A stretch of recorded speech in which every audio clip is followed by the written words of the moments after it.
Assalamualaikum warahmatullahi wabarakatuh. Ulun tuan mewakili daripada seluruh santri dan alumni di dayah yang di Aceh dan Bansigom Donya yang bermadhab Imam Syafi'i dan beriktikad Ahlus Sunnah wal Jamaah.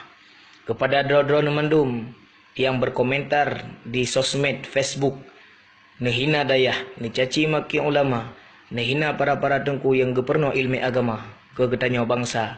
Dak ejit bak Facebook nyan bek ni puduk foto orang lain, bek ni musom di belakang layar. Bek je katanya urung pengecut, memang dah komentar ni peduh muka drone supaya kamu moturi drone.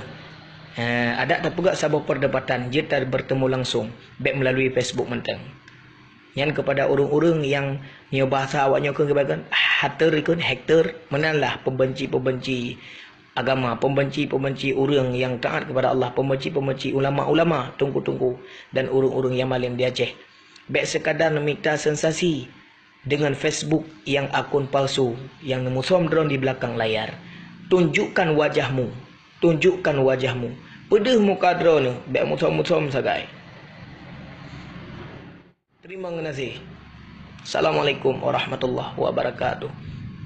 Bagikan videonya supaya ngadruk kepada orang-orang pembenci-pembenci.